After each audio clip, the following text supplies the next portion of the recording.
नमस्कार, आप देख रहे हैं द न्यूज रूम 24 आवाज और मैं हूं पवन शर्मा। हीरानगर में आज भी आतंकियों के खिलाफ सुरक्षा बलों का बड़े पैमाने के ऊपर सर्च ऑपरेशन जारी रहा। आज पूरे दिन में कोई भी गोलीबारी नहीं हुई, एक भी फायर वहां पर राउंड नहीं किया गया। हालांकि आज तड़के कुछ स्पेकुलेशन फायर भारतीय सेना की ओर से किए गए थे ताकि आतंकी उसका जवाब दे, लेकिन पूरा दिन उस ओर से कोई भी फायर नहीं हुआ।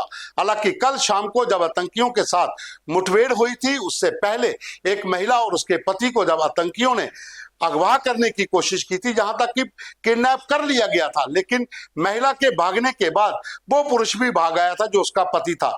उसके बाद सुरक्षा बलों के साथ आतंकियों की मुठभेड़ हुई थी, कुछ राउंड फायर हुए थे, जिसका सबूत आज मिला है।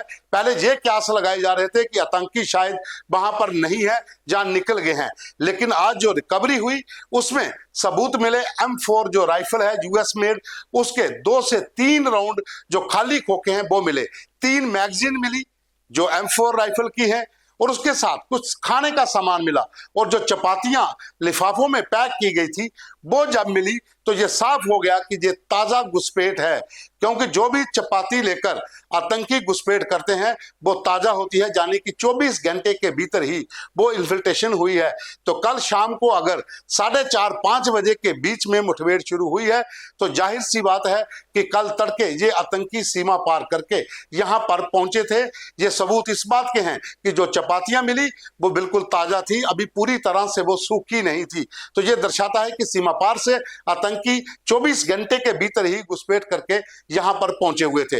रही बात आज के दूसरे दिन के ऑपरेशन की, तमाम सुरक्षा अधिकारी, पुलिस के अधिकारी, सेना के अधिकारी मौके पर बैठे रहे। स्पेशल फोर्सेस के जवान, नेशनल सिक्योरिटी गार्ड एनएसजी की टीमें, वो भी अपनी जितना भी उनका इलाका उनको दिया गया था वहां पर वो भी तैनात रहे।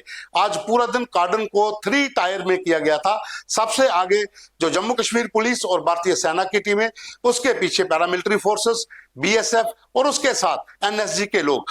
तमाम इलाके को पूरा घेरा गया था कि आतंकी किसी भी तरीके से इस घने जंगल से भागकर ना जाए।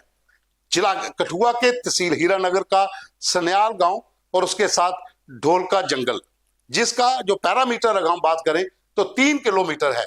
3 किलोमीटर के बीच में कोई आबादी नहीं है, 2 नाले पड़ते हैं और उन्हीं नालों के बीच में कुछ गुज्जर समुदाय के लोग जो हैं वो रहते हैं।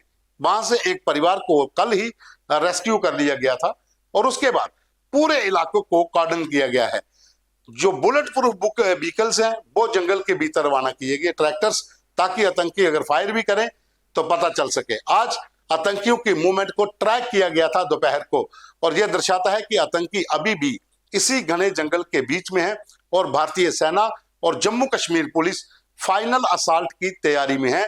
लेकिन इंतजार इसी बात का किया जा रहा है कि लोकेशन आइडेंटिफाई हो जाए कि कहां पर ये लोग छिपे हुए हैं, क्योंकि आतंकियों की संख्या 5 के करीब बताई जा रही है। महिला ने भी जो कहा था कि वो 5 लोग थे, और ड्रोन से जो फुटप्रिंट मिले हैं वो भी यही दर्शाते हैं कि 4 से 5 लोगों की मूवमेंट अलग अलग दिशा में हुई है। और ऐसा भी हो सकता है कि 3-3 के ग्रुप में, अगर 5 हैं तो 3-2 के ग्रुप में ये लोग बंट गए हों और उसी जंगल के भीतर छिपे हों, क्योंकि जो दवाइयां पकड़ी गई, जो खाने पीने का सामान उनसे बरामद हुआ, उसमें ड्राई फ्रूट नहीं था, वो उनके पास शायद अपने पास हो सकता है, लेकिन जो रोटियां, कुछ खाने पीने की टॉफी वगैरह, और जो एक बैग था जिसमें 3 मैगजीन मिली है M4 राइफल की, तो वो ये दर्शाती हैं कि आतंकी यहां पर हैं और इसी जंगल के भीतर छिपे हुए हैं और चारों तरफ से कार्डन मजबूत है। सुरक्षा बलों के जवान डटे हुए हैं, गांव वालों को अलर्ट पे रखा गया है। गांव के जितने भी घर हैं उन घरों के आसपास सुरक्षा बलों को तैनात किया गया है, और सन्याल के साथ लगते जितने भी गांव हैं, लगभग 1 दर्जन के करीब गांव हैं जो ढोलका जंगल के चारों ओर आते हैं। हालांकि दूसरी तरफ इंडो पाकिस्तान बॉर्डर है, वहां पर बीएसएफ की डबल डिप्लॉयमेंट कर दी गई है। फेंसिंग से लेकर ढोलका जंगल तक बीएसएफ के कम से कम भी 200 से ज्यादा व्हीकल्स वहां पर तैनात किए हैं। जवानों की संख्या भी बहुत ज्यादा है कि आतंकी वापस फेंसिंग की तरफ ना भागे, पाकिस्तान की तरफ भागने की कोशिश ना करें। अगर वो हाईवे की तरफ जाते हैं तो वहां पर कम से कम भी 30 से 40 जगह पर पॉइंट लगाए गए हैं ताकि आतंकियों को रोका जा सके। जिस तरीके की वहां पर तैयारी है, अब आतंकी उस जंगल से भाग नहीं सकते हैं।